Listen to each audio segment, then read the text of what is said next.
Students, देखो बेटा, आज हम हमारा 11th का जो 3rd चैप्टर है वो स्टार्ट करेंगे। इससे पहले मैंने आपके पास दो जो चैप्टर हैं फर्स्ट यूनिट के, उन दोनों की वीडियो आपके पास मैंने भेजी थी। आशा करती हूँ कि आपने वो वीडियो देख ली होगी।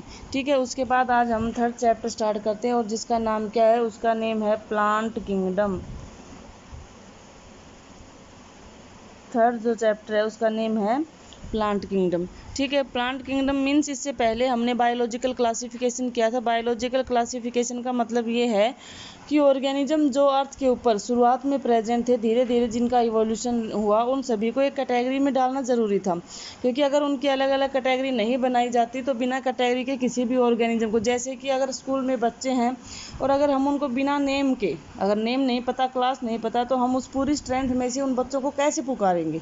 ठीक है, सेम वैसे ही यूनिवर्स में हुआ कि जो भी जितने भी ऑर्गेनिज्म थे उन सभी को कैसे हम कैटेगराइज करेंगे, उन सभी के बेस पे क्या हुआ, उनको अलग अलग कैटेगरी में डाला गया। तो प्लांट किंगडम जो है वो भी एक कैटेगरी थी जिसमें डिफरेंट टाइप के प्लांट्स को अलग अलग कैटेगरी में डाला गया। ठीक है, प्लांट अगर देखा जाए तो इससे पहले वाला जो 5 किंगडम क्लासिफिकेशन था, जिसमें क्या क्या किए गए categorize, Monera, Protista, Fungi, Animalia and Plantae. 5 kingdom जो क्लासिफिकेशन था उसमें देखो क्या क्या था। 5 किंगडम क्लासिफिकेशन, सबसे फर्स्ट मोनेरा, फिर उसके बाद था प्रोटिस्टा,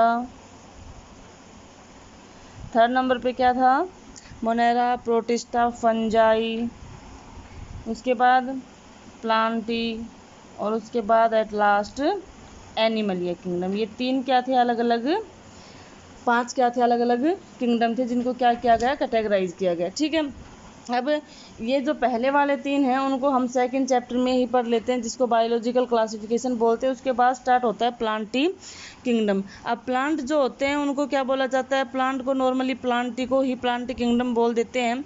और जो प्लांटी किंगडम है उसके अंदर हम किस किस की स्टडी करेंगे, उसमें हम पढ़ेंगे एल्गी। प्लांट्स के भी क्या होते हैं, 5 कैटेगरी होती हैं। सबसे फर्स्ट कैटेगरी होती है एल्गी, सेकंड होती है ब्रायोफाइट्स, 3rd होती है टेरिडोफाइट, नेक्स्ट होती है जिम्नोस्पर्म एंड लास्ट होती है एंजियोस्पर्म।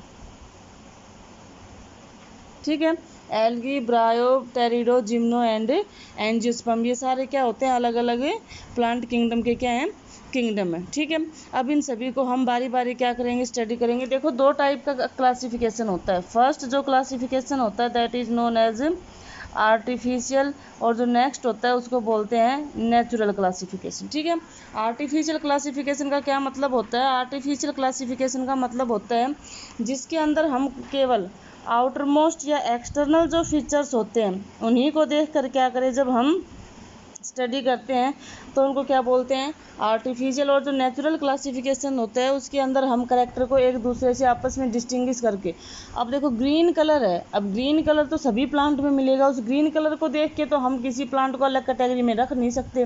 फोटोसिंथेसिस की प्रोसेस है, सारे ही प्लांट फोटोसिंथेसिस करते हैं, तो उसके बेस पे भी हम उनको अलग नहीं रख सकते। किसी भी प्लांट को एक से दूसरी कैटेगरी में अलग रखना है तो कुछ ऐसे फीचर होने चाहिए जो कि उनमें अलग दिखाई देते हैं। जैसे एल्गी देखिए सभी ने, क्या होती है एल्गी, काई होती है, जो पानी का जहाँ पे रेगुलर फ्लो होता है, नालियाँ वगैरह होती है, टंकी होती है घर में भी, वहाँ पे लगातार जहाँ पानी फ्लो करता है वहाँ पे ग्रीन कलर की लेयर बन जाती है। वो जो लेयर होती है उसको क्या बोलते हैं, एल्गी बोलते हैं। वो भी प्लांट है, वो एल्गी जो है वो प्लांट है। उसमें रूट्स नहीं होती, जड़ें नहीं होती उसके अंदर, उसमें ना स्टेम दिखाई देती है ना ही लीफ दिखाई देते हैं। उसके बाद होते हैं ब्रायोफाइट्स, जो ये बिल्डिंग्स वगैरह होते हैं, पुराने घर होते हैं जिनको छोड़ देते हैं लोग, बारिश के मौसम में छोटे छोटे जो प्लांट होते हैं उनके झुंड बन जाते हैं, ग्रुप बनते हैं, जो मैस लाइक अपीयरेंस देते हैं। मीन्स जो ये मखमली कपड़ा होता है उसके जैसी अपीयरेंस जो देते हैं, वो क्या होते हैं, वो सभी के सभी क्या होते हैं, वो भी प्लांट होते हैं, लेकिन उनके अंदर रूट्स होती हैं। रूट तो हालांकि उनमें भी ट्रू रूट्स तो नहीं होती, लेकिन उनमें रूट की जैसी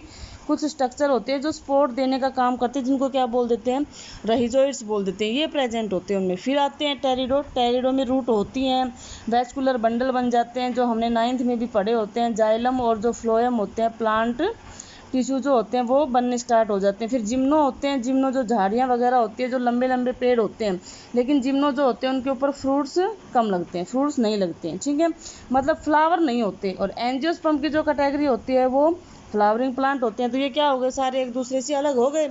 एल्गी में रूट्स नहीं होती है, इसमें रूट की जगह राइजोइड्स बनते हैं, इसमें वैस्कुलर बंडल बनने स्टार्ट हो जाते हैं। इस जो टेरिडोफाइटा होते हैं उसमें वैस्कुलर बंडल बनते हैं। जिम्नोस्पर्म के अंदर लकड़ी होती है और प्लांट्स की हाइट बढ़ती है। और एंजियोस्पर्म में फ्लावर आते हैं, और फ्लावर की वजह से फिर क्या बनते हैं, फ्रूट्स भी बनते हैं। तो सभी में क्या हो गए, ये अलग अलग कैटेगरीज बन गई। नेचुरल जो सिस्टम था उसको देने वाले जो साइंटिस्ट थे उनका नेम था Bentham and Hooker. Bentham and Hooker, ये दो साइंटिस्ट थे। इन्होंने क्या किया, नेचुरल सिस्टम ऑफ क्लासिफिकेशन दिया था। जो आर्टिफिशियल क्लासिफिकेशन था वो किसने दिया, वो दिया कैरोलस लीनियस ने, ठीक है। जो कार्लस लीनियस थे उन्होंने आर्टिफिशियल क्लासिफिकेशन दिया। फाइलोजेनेटिक, अब इसके बाद मैं आपको आगे बताती हूँ कि जो हमारे इस चैप्टर में आगे दे रखा है साइटोटैक्सोनॉमी, फाइलोजेनेटिक क्लासिफिकेशन, उन सभी का क्या मतलब होता है।